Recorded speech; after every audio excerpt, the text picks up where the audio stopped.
I found a lump, age 29. Obviously, we have a family history of breast cancer. My mum's sister, loads of my mum's cousins and other family have had breast cancer. I found a lump, and obviously no one really believed me except my mum.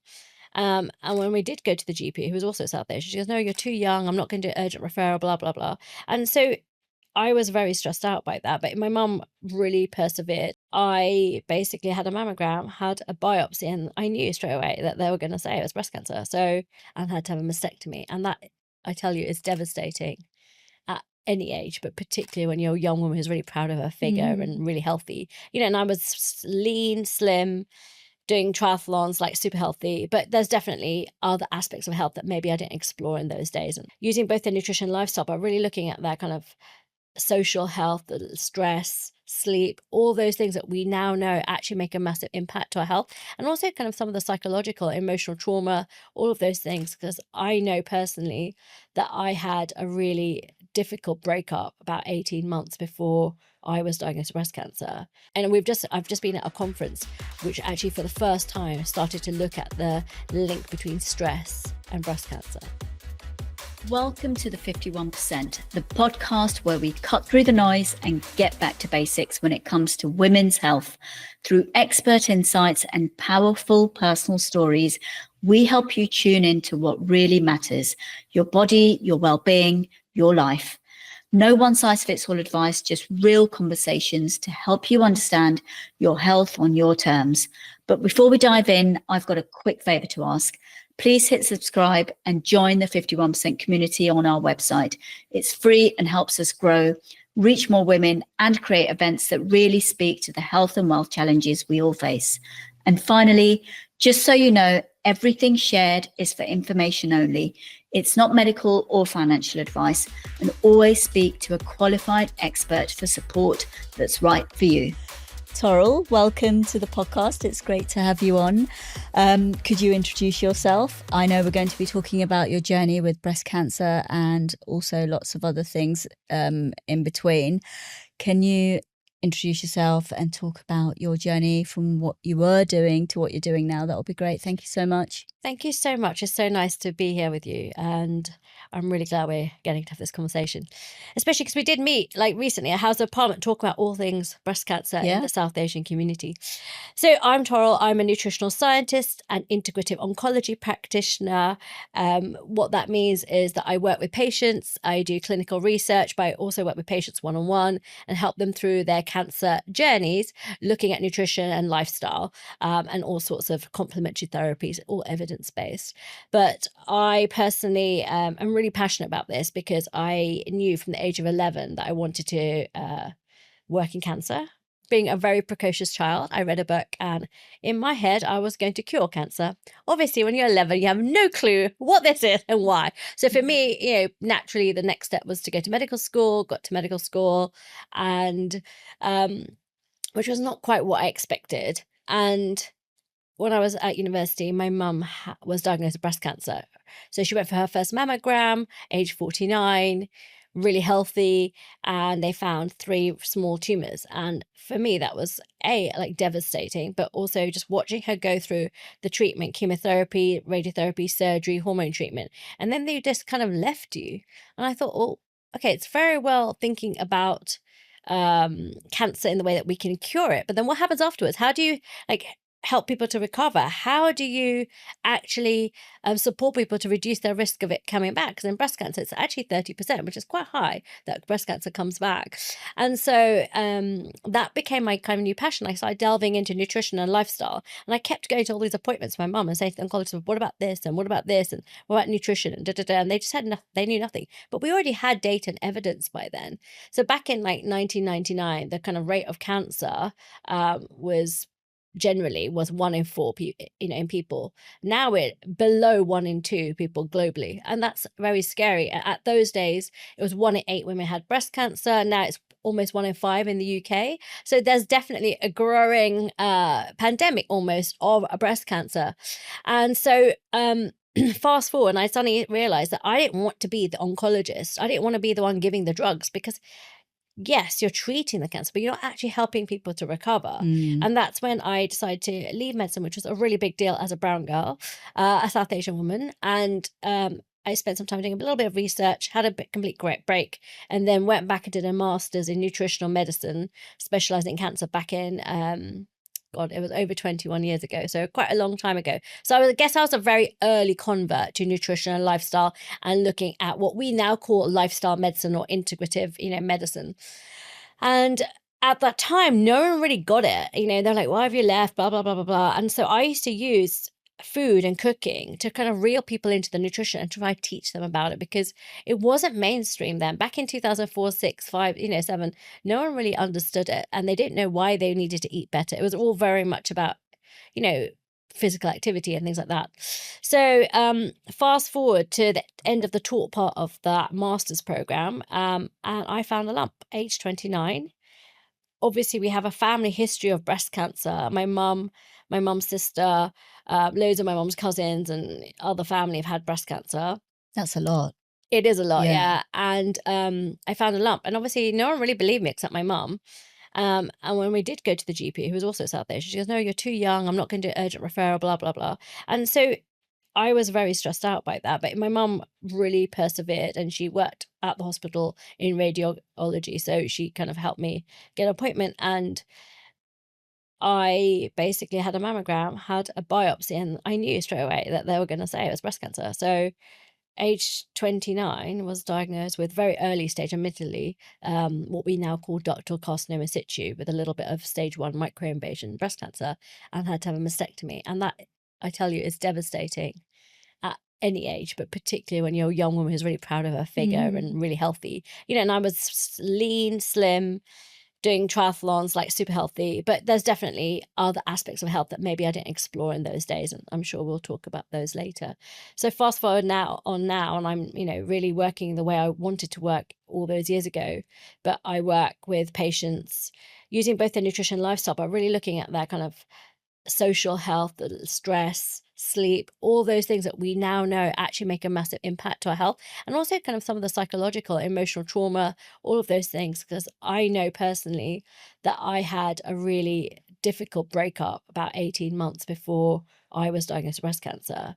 And when I talk to younger women anecdotally, there's definitely a link between younger women going through some sort of trauma and then breast cancer. So definitely. And I've just been at a conference which actually for the first time started to look at the link between stress and breast cancer.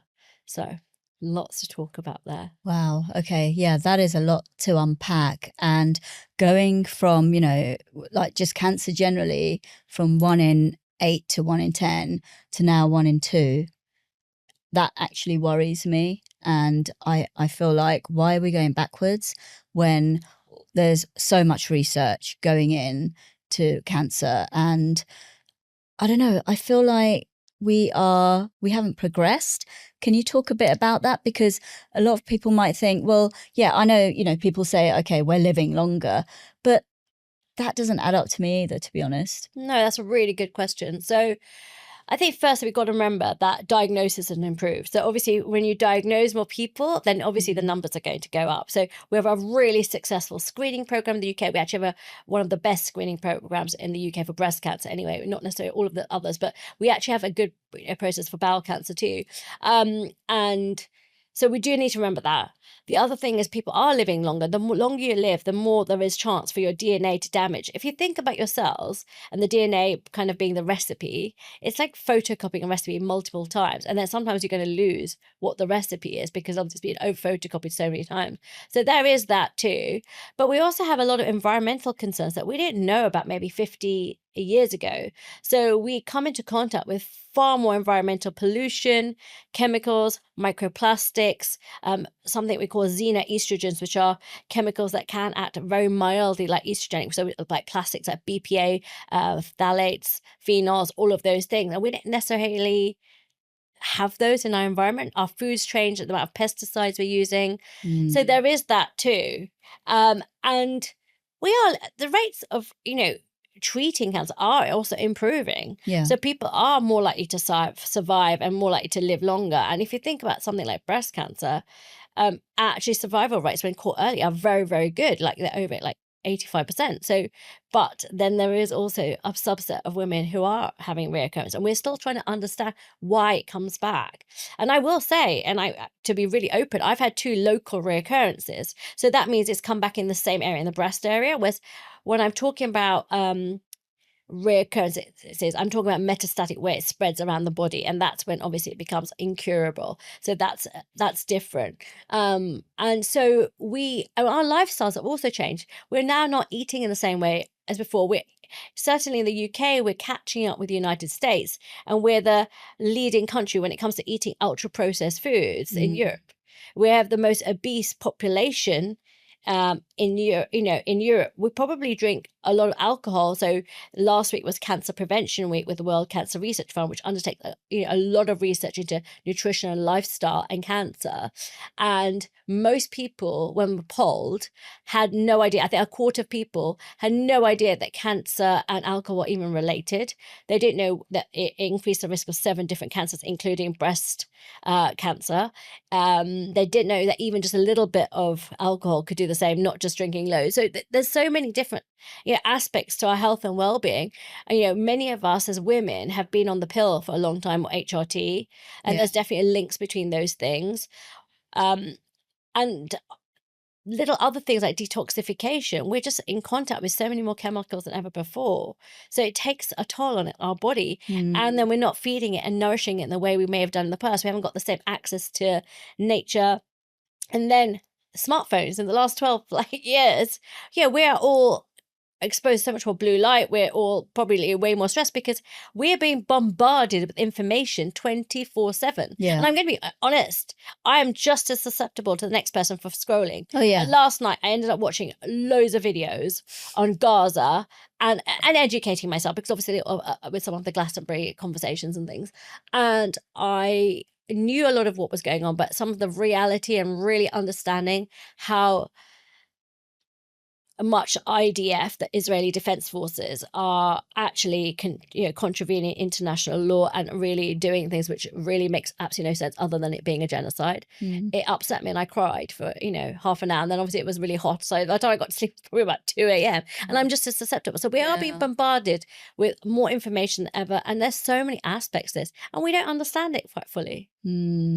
That is a lot. And do you think all of those things can add up to, correct me if I'm wrong, everyone has cancer cells in their body, but they're just lay dormant until they're kind of activated? Yeah, so basically our human body is amazing and our immune system is fantastic. And if you think about the immune system as being a CCTV camera system, it's going around your body all the time, catching any cells which are growing out of control.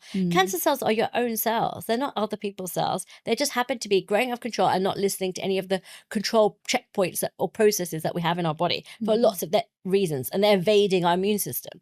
So everybody has them at any time, and hopefully our body's very good at picking them up.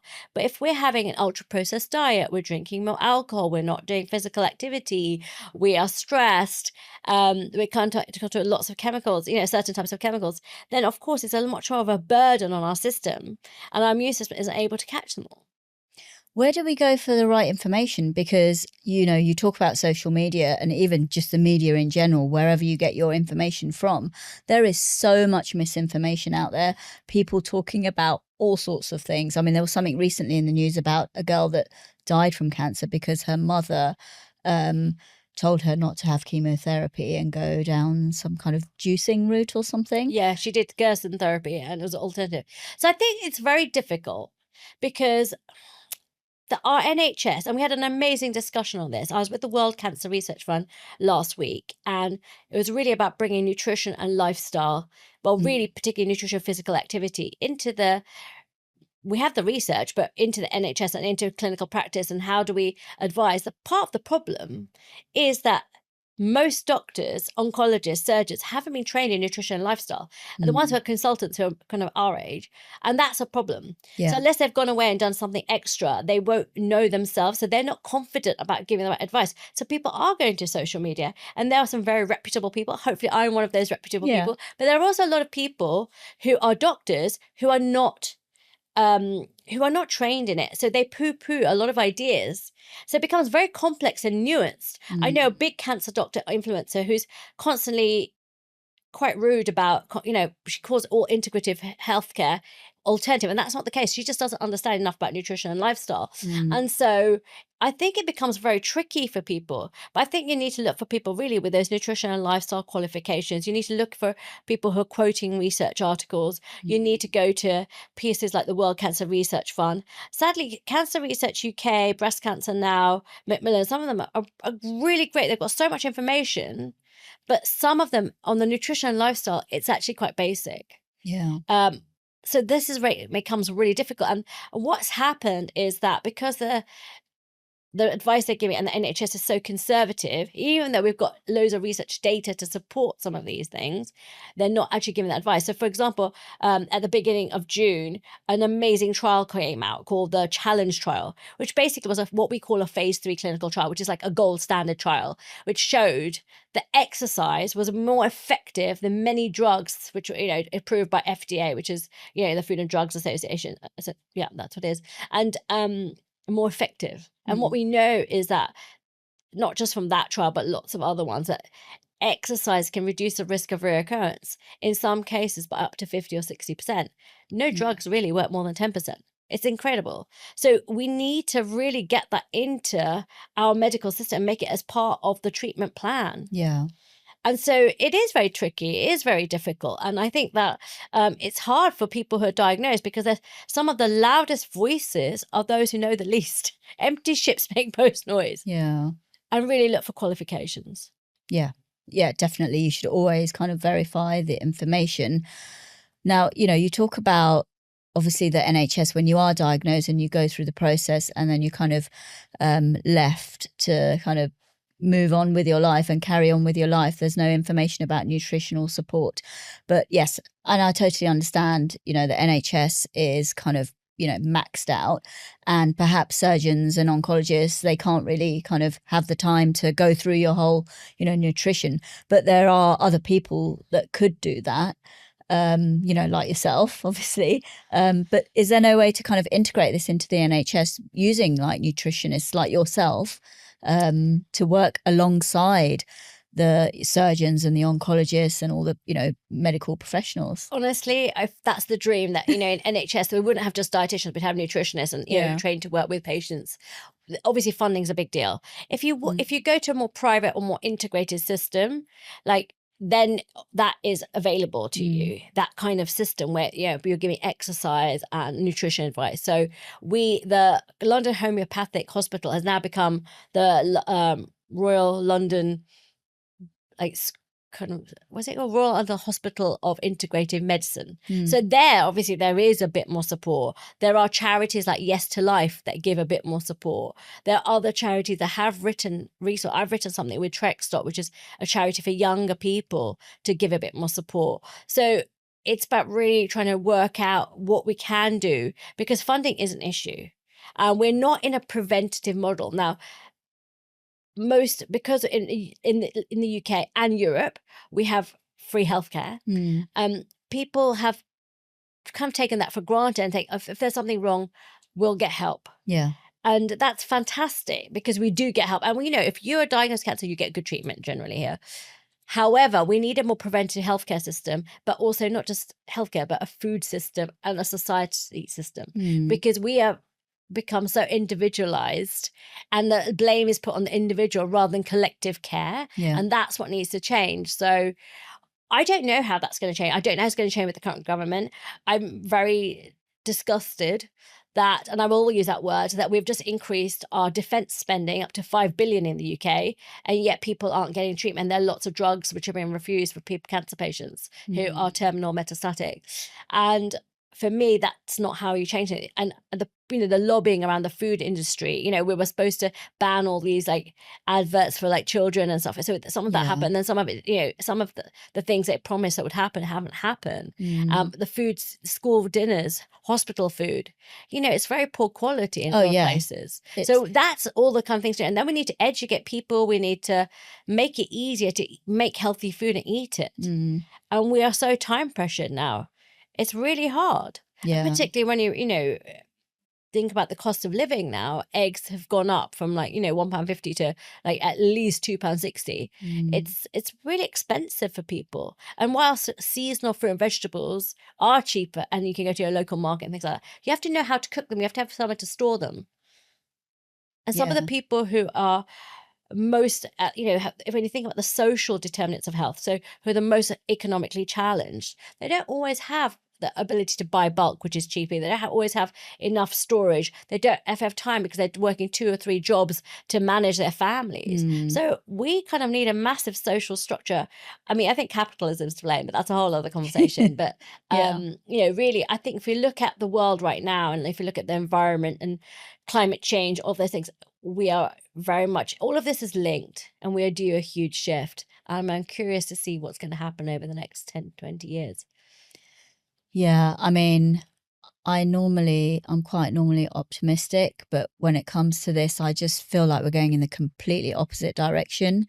I have hope that things will change, but I don't know. I don't know if things are changing, because nothing feels like it's progressed. Yes, okay, you talk about people getting diagnosed a lot quicker and things like that, but the whole kind of food, there's a lot involved. It's not just getting diagnosed. There's a whole lot of things to unpack. And if food is so expensive, like good quality, nutritious food is so expensive, how are the majority of people who can't afford that going to improve their lifestyle?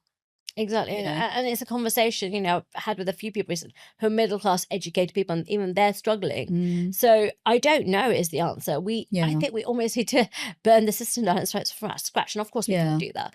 But I think we need to change how we grow our food. We need a more regenerative system. I think we need to focus on the quality. I think we have to think about our kind of the environmental policies and how we, stop using things like fossil fuels, because we can use wind power and all of those things. They're all invented, so hydropower, I think, like Scotland makes a lot of hydropower. We have a lot of wind farms in the UK. We need to get back to, and all of that's going to impact how we grow our food and what we do to our soil. Our water in the UK and our rivers are filthy. And, all the water companies are not doing anything about it. So a lot of it then becomes political. And if you say you're apolitical, it means that you've got so much privilege that you don't need to care. And I know I'm making this very political today, but that's how I'm feeling right now. But we have to think about collective care. Yeah. And if we don't, there's a lot of basically old white men in charge who are really thinking about themselves. And we have to change. That has to change. So one of the things that happened in the 1970s in Iceland was that all the women were on strike. And that changed things. And they have a very strong female leadership now. And I feel like maybe, particularly given that the people are protesting every Saturday for the war in Gaza to stop. They're protesting about the cost of living, lots of things. We need to get maybe more political as a country, as people, and put more pressure, boycotting, striking, writing, because realistically, we're the ones being let down. Yeah. I had this conversation with my friend last week, actually. Funny you talk about that. I said to her, there are so many people protesting about all sorts of things. And I think maybe many, many, many years ago that potentially would have worked. But I think now, I don't think that's even going to touch the sides. You need to, as a collective, if you don't like something, you need to, as an example, if you know McDonald's is doing bad, a whole load of people need to stop buying McDonald's for McDonald's to take action. And they will only take action, personally, I think they'll only take action because obviously it impacts their pockets, the profit, but at least they'll take action. 100%. We have to affect people's profit. So if you think about Jeff Bezos and how he's just spent 50 million on his wedding, that's the equivalent of a normal middle class household spending £32, which shows it's a drop in his wealth, right? He needs to pay tax. So the only way we can affect that is because he's basically exploiting people. It's like slavery, but and capitalism. And so what we need to do is all stop buying stuff from Amazon. I'm just as guilty, but if everyone even reduced it by 50%, that would be a massive difference. Yeah. Yeah. So, again, like you're saying about McDonald's or whatever it might be. Yeah, whatever. I'll just use that as an example. This is an example, you see. Yeah. And if then we could protest and say, like, you've got to pay tax. Because if these top 10 richest men in the world paid even 1% tax, we could affect climate change. We could affect regenerative farming. We could change like how we use fuel. Them zipping around in their private jets is not helping the situation. Yeah. And then, yeah, absolutely. I want to rewind because we've gone into like this whole thing, which is great. But when you were diagnosed, and I know your mum was obviously diagnosed as well, I want to do like a bit of a generational comparison. What was the difference in terms of when you both went in to kind of let the GP, I'm assuming GP was the first port of call, to say, I think I have a lump or I have a lump. I know you were dismissed very quickly because of your age, but then you had a huge history. How was that for your mum? And then how long did it take for the diagnosis? And then I'm like, coming out with 5 million questions at once. But how did that go on from there for you, in terms of the journey with that? So my mum was diagnosed when she had her first routine mammogram. She had no idea what it was. She just went for the routine mammogram. Oh, right, okay. Yeah. And she was 49 because they call you in kind of 3 yearly groups in your GP surgery. It goes round. Yeah. So it could have been later, though. Part of it was luck. That was luck because it could have been in it could be 3 years later. Yeah, absolutely. Yeah. So that was luck. And also by then we didn't have as many people in our family who'd been diagnosed. And if there had been, they hadn't quite told us. Yeah. So we found out a lot more after my mum was diagnosed, and so mum's cousins and like other people. And then more, my mum's own sister was diagnosed after my mum. So my mum was definitely at the younger age group. So that was different. But once mum was diagnosed, again, we were both treated at the Royal Marsden, which is a very, very good hospital, even though at slightly different locations. And so things moved quickly. And I think from her perspective, they threw everything at it. I wonder if we would have gone with a more conservative approach if she had been diagnosed now. She probably would have still had a mastectomy, but would she have had chemotherapy? I don't know. Radiotherapy? I don't know. They definitely have radiotherapy, and hormone treatment, bearing in mind the side effects. So whereas with me, it took a bit longer for me to be diagnosed because I had this lump. I had to watch it for myself a bit. Then I showed my mum. She said, "Why don't we wait for one cycle of your period to and then we went to our family GP, who was wonderful, but he is a man who knew us socially. So he said, "Can you wait till next week when the new female GP starts?" So of course that made sense. He didn't want to examine me, and I feel like that's absolutely fair. So we did, and then she didn't really listen to the thing, and that's when there was a delay of 6 to 8 weeks. Wow. Okay. And then the appointment I got was mainly because my mum worked in the radiology department, and of course you can't do that now, but and so again, that's also luck, and it's not just luck, it's the privilege we had, right, with having connections and being educated. Oh yeah. And so then I was diagnosed and things happened a bit more quickly, but then I actually paused once I realized kind of the extent of the cancer, because I had some surgery at the local hospital, and then went and found some specialists who specialize in younger women, because I was at a totally different life stage as my mum. So I think that's really the point. My mum was married. Me and my brother both in our 20s. She'd been my dad forever, all of those, or 25 years or whatever it was. And so it's very different to losing your breast. I'm not saying it wasn't equally hard for her, but my mum's also one of those people that's actually not particularly vain. She's quite chill with it and super active. As long as she's active, she's not that bothered about how she kind of looks, although she looks great. Whereas for me, I just felt like my womanhood and my sexuality and all of those things are really impacted, and I didn't know how it would be. And then I remember, which I found absolutely fascinating and so bizarre, when I was having my first surgery, it was a South Asian anaesthetist who actually knew my mum, wheeling me down, as my anaesthetist at theatre. She goes, "Oh, I know you'll need to get married, so don't worry, I won't tell anyone." I was like, A, Hippocratic oath, you can't. And B, I'm telling people I've done nothing wrong. Yeah. If people are not going to want to marry me because I've had breast cancer, they can just bleep, bleep, bleep, because they're not the kind of person they want to be with. And they're not going to find out? I mean, it's kind of obvious, right? Exactly. Yeah, even though I've got reconstruction. To be fair, I have had reconstruction. Most people can't really tell. Yeah. And generally men don't really notice that much. Yeah. But it is, I found that an educated South Asian woman was saying that, and I just thought, and this is where our community needs to change. And a lot of the work that my mom and I do is really education with the South Asian community, and bringing awareness, because we have poor awareness. We have a poor awareness of the risk factors of breast cancer. People don't know that breastfeeding reduces the risk of breast cancer. They don't know about physical activity. They don't know, and they just don't do this. Our lifestyle's not, great. And so, and we don't have self-care as women. We're taught to put ourselves last. So that was also very different, right, from my mum. And my mum also had probably more support in some ways, because my mum is one of 5 sisters. Every single one of them took turns to come over and look after my mum and be with her, plus my dad's sister, while she was going through treatment. Whereas it was kind of me. I mean, like, don't get me wrong, my friends were great. My family was great the first time. When I had local recurrences, people were not there as much for me. And this last time, it was in the pandemic. I live alone.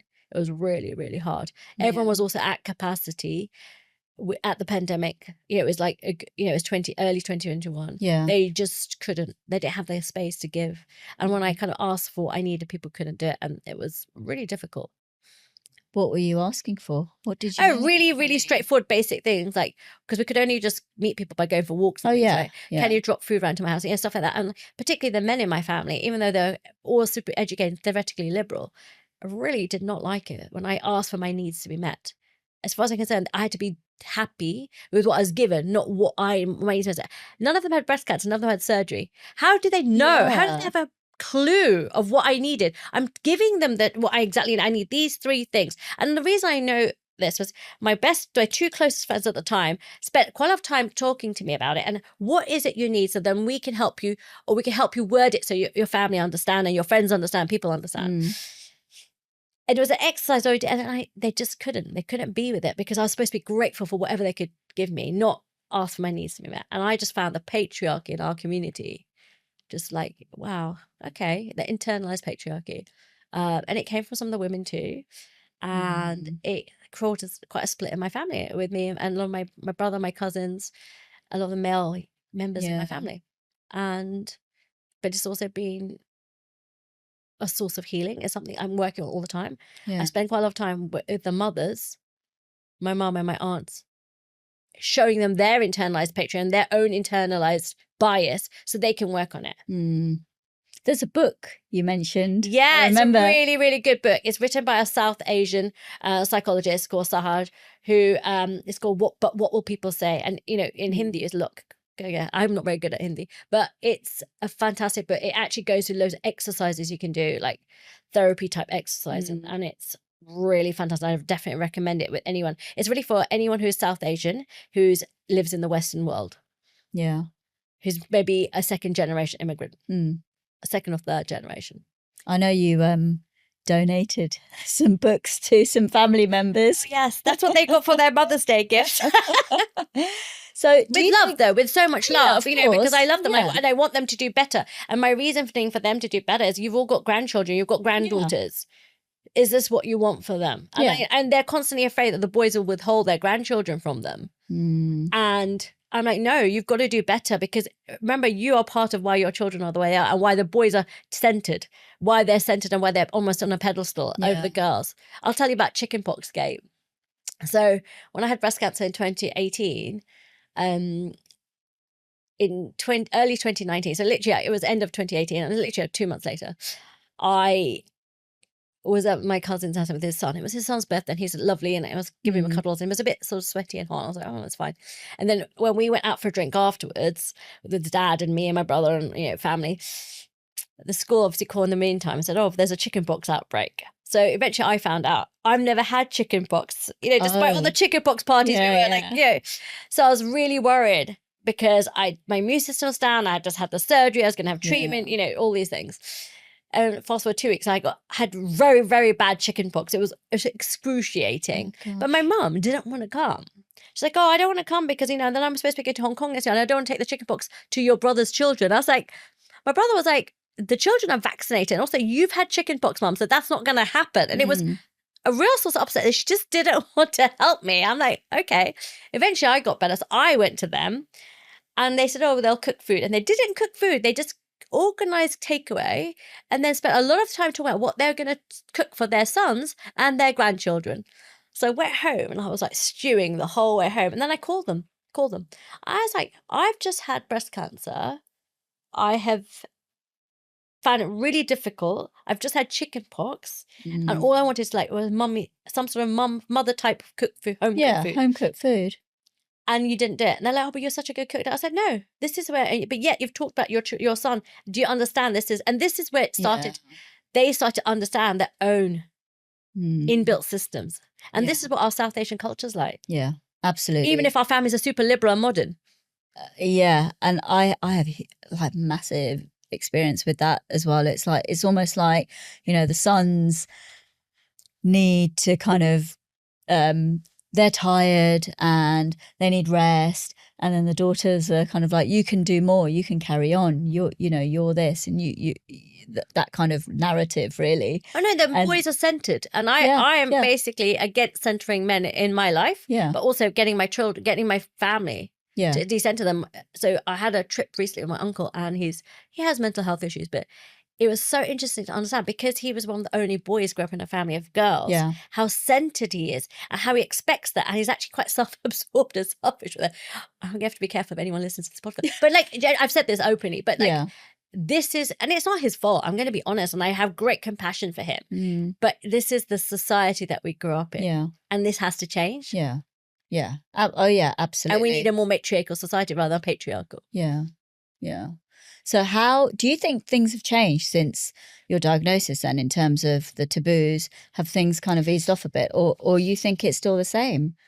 I think there are definitely some changes, but I think there's lots of issues too. And that's, we started a charity called South Asian Supernovas. And our first big campaign was really to try and tackle awareness and taboos. Yeah. Because in our community, we're still not really talking about cancer. It's still such a taboo word. And there are definitely more people talking about it and more open people. And I would say there are more people probably of our generation or younger. But I will still say it's quite taboo in some of the older generations. And even some of the people who are our age and younger. Like, I know someone, sadly, who probably even slightly younger than us. And unfortunately, she was actually a nurse, so a healthcare professional, became metastatic, didn't tell her family. South Asian. Why? And because of all the taboos and the worries and all those things, and actually passed away. And it's devastating. And you think about, all the people, like, if they were educated, if we all talked about it more, then more people would be aware. And we have some amazing South Asian doctors and healthcare professionals talking about it. We have people, patients talking about it, who are really open. And we got to hear some of them, didn't we? Yeah. Their stories. But a lot of people are not talking about it, and that's what we need. And we have to get rid of this, like the fact that it's some sort of fate or bad evil eye or whatever it is. And also, like, what is it? Why do we feel that people with cancer are damaged goods? So one thing I will say is I have never been introduced to any guys ever since then. Yeah. And I was so young. And, I was out with some friends at the weekend who live in the States and similar age, when we were talking about the dating scene there and dating scene. And I kind of said, like, and they were both, one of them was a doctor. And because we were just saying that it's still the most successful is when you meet people at work or you meet people through friends and family. And they were just shocked when I said, look, no one's ever introduced me since then. And as men, as South Asian men, they were really surprised. I mean, they were the nicest people ever, but like, these are the kind of things that we need to stop happening. And what is that? So I think there's definitely something about education. There's definitely something about breaking down the patriarchy and women's role in the home, and and allowing women time to self-care and to exercise. When it comes to physical activity, South Asian women in the UK are the most sedentary group. Why is that? If you look at the barriers, it's to do with clothing, it's to do with clothing's the last one, by the way, but it's to do with like family time and the expectations. Like, there's still the thing where as a teenage girl, if you have free time, you're expected to learn how to cook the Indian food, whereas the boys can just go and play football, which is also active and social, know. So there's all these elements to it. We're taught to educate, really focus on education and jobs. And then suddenly we're like, we don't know. We have not role models to look after ourselves. I just feel so grateful that my parents are both really into exercise and physical activity and role modeled that constantly and did things with us. Yeah. And that was quite unusual, I will say. Yeah, your mum, like, she was a huge role model for that time. She was open about her breast cancer diagnosis. She started a South Asian cancer group. She runs a breast cancer group still now, 26 years on. She's amazing. But I don't know if, I'm sure it would be totally different if my family weren't like that, if my mum wasn't like that.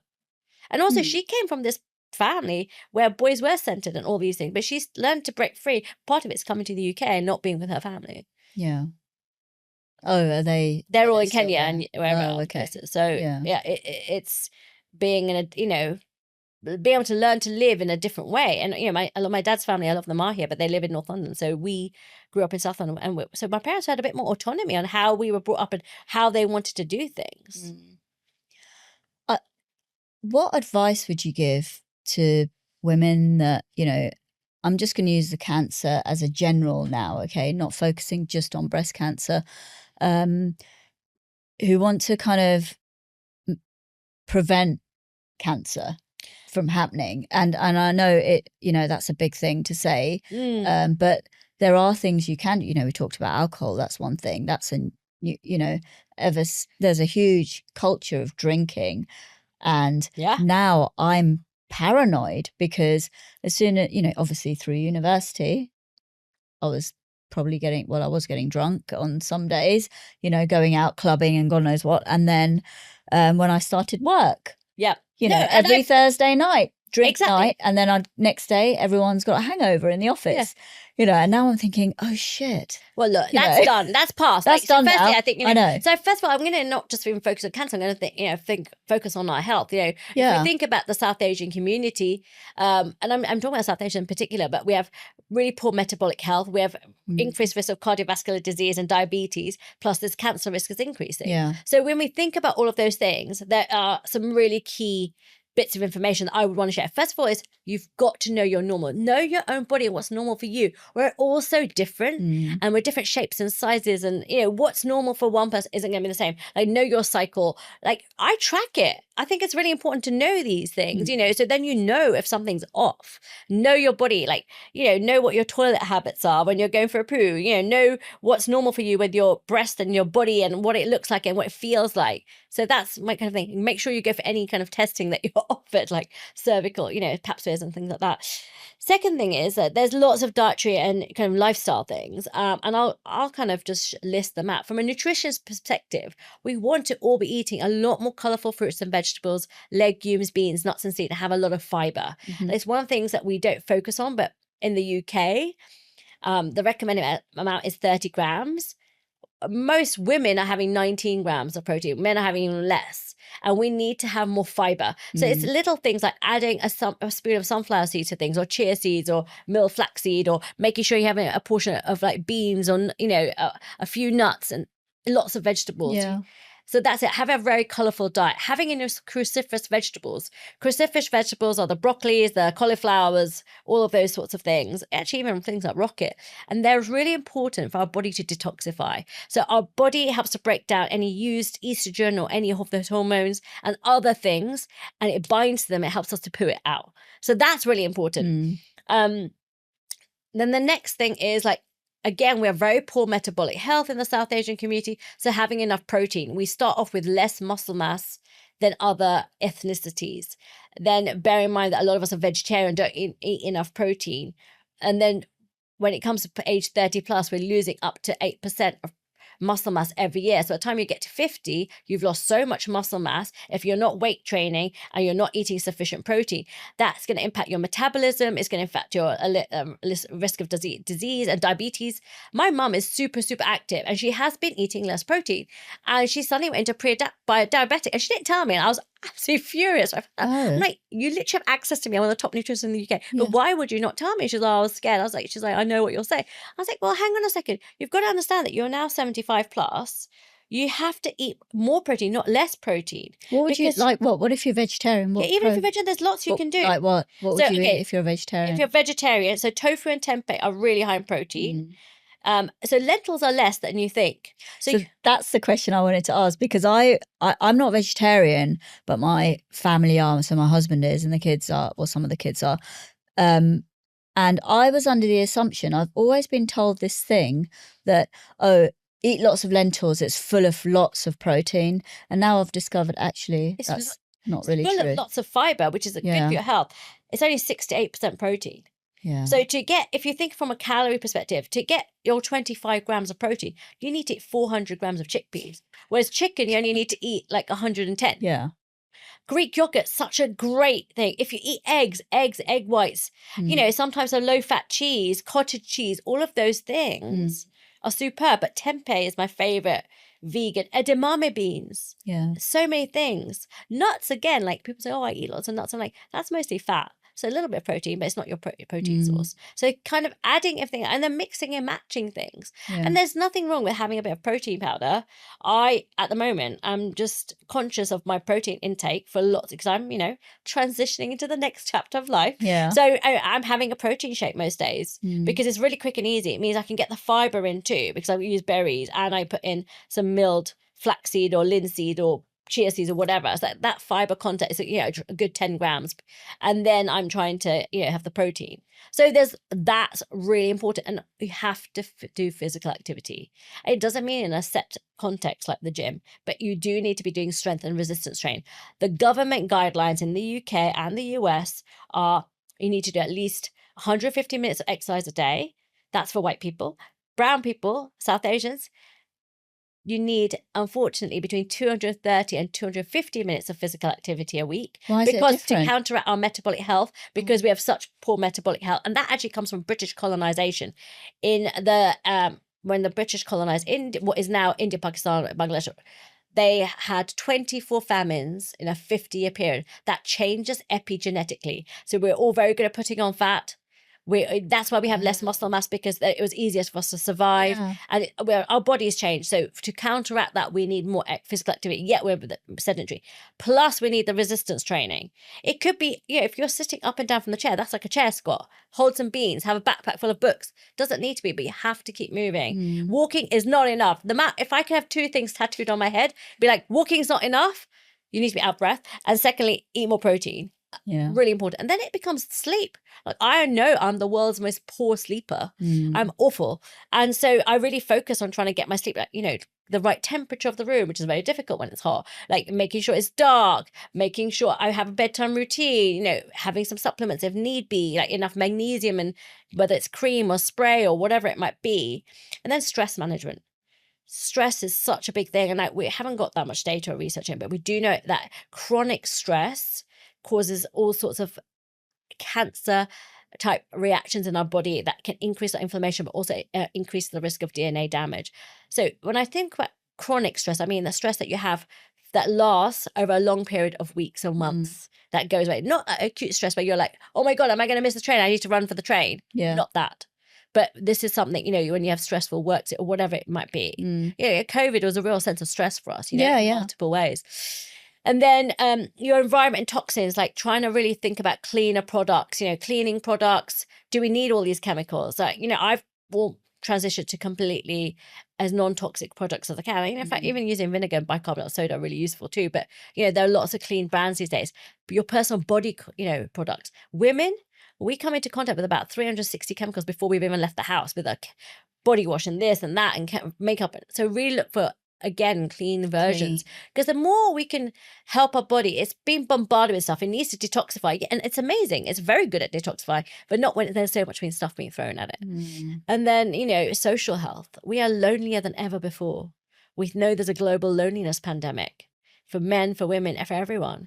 So what can we do to create society and community? And for me, that's something I find challenging as a single woman living alone who does not have children, but I have to keep working on it. And I choose to do that through, actually around the corner from here, a great new place is opening, which is a social sauna with breath work and meditation. And I'm so excited because I feel like that's going to be my next kind of little spiritual home. And there's a new yoga studio, which is very community-led around the corner. And like playing tennis. I play tennis once or twice a week with local people.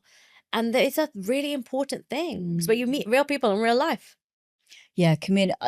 That's something that I've understood recently, actually, like socializing, like in a positive way, so that, you know, you got to make sure the people around you make you feel good, not make you feel like crap, obviously, is so important. And you know, just making sure you're around good people, going out and exploring different things, it makes such a big difference. And I'm wondering if that even helps with your kind of sleep and stuff as well. Absolutely. You know? I know when I track my sleep, I'm wearing an Oura ring, that when I'm with my loved ones, so the last week, I have been with a lot of people that I've don't get to see very often, whether they're work colleagues and friends or other people. And even though it's been very hot and all the other things, I can see my heart rate recovery is so much better, my heart rate variability, because I'm with these people. I know that when I'm going to be with my nephews next week, my heart rate variability increases massively. Plus, I'm normally out in nature with them. Yeah. And it's that all of that impacts your sleep and your recovery and your heart rate. So there's something to be said that we have to look for people who are radiators, not drains. Energetically. And there is that whole thing, adage, isn't there? You're the sum of the 5 people you spend most time with. Yeah. And I'm not saying you necessarily are, but what we know from the research and data is that if your friend is obese, you're more likely to be obese. If your friend's friends are obese, you're more likely to be obese or overweight. So these are all things. And I think when we look at Blue Zones data where social health is so important, that's where we grew up. Community was so important. We lived as communities, and we've become quite individual as an impact of capitalism. And actually, we need to get back to that community. And that's how we can actually live healthier lives. And the phones don't help. The phones do not help. And I'm just as guilty of that. So. Oh, yeah, we're all guilty of it. You know, I'm not going to start preaching and saying, you know, I'm so innocent with all of that. And I go on and on at my kids about it like a crazy woman. And I am also guilty about it, but it is what it is. But it's about acknowledging that and really trying to make sure that you don't go on the screens at night and, you know, a few hours before you sleep and these kinds of things. It's hard, but it is hard. And things like even just I plug my phone. I mean, it is in my room, but I tell most people try and plug it outside. The reason I have it like just inside the door of my room, which is actually quite a lot for me to get out of bed and go and get it. I have to leap out of bed and like walk. It's just because I live on my own and in case of emergency, you know, because my mom lives alone. And so other than that, I wouldn't and I do realize that that's a problem for me. And like in an ideal where I charge it downstairs, I just wouldn't have it anywhere near me, but I don't have a landline right now. So, you know, that's, those sorts of things. But it's so, you know, using blue light blocking glasses, but you know, the world, it is here to stay. So we also have to be realistic about what we can do. And maybe when I realized last week, or the last 2 weeks, when I was with community all the time through work events and friends and stuff, I barely looked at my phone. My screen time was down massively. If you could pick one thing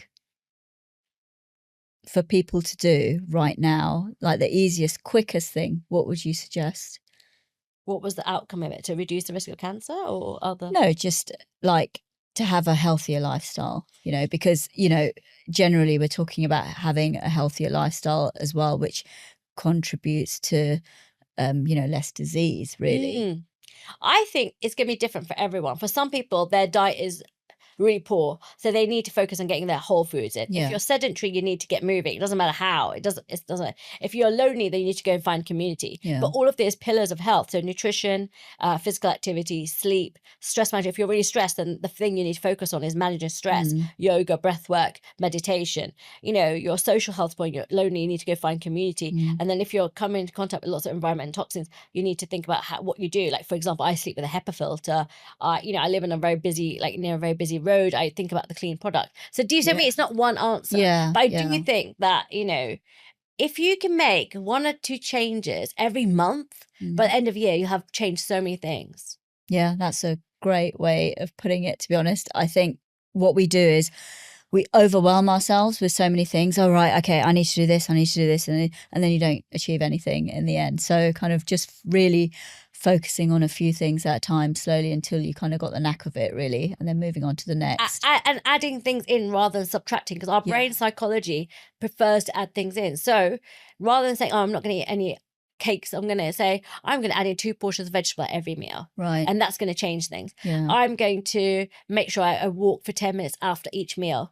I am going to, so you're adding things in. I'm going to make sure I message 1 friend every week, or meet 1 friend every week. Do you see what I mean? So that's the kind of level. And if you think about 1% each day, it adds up. If you suddenly try and change everything, you're never going to manage it. Yeah. No, that's actually fantastic advice. Toral, thank you so much for being on the podcast and sharing your amazing insights. And of course, you can be found on Instagram. You have a website, and I'll share all the details of you. But thank you so much. Thank you so much for having me. It's been a really great conversation. Thank you.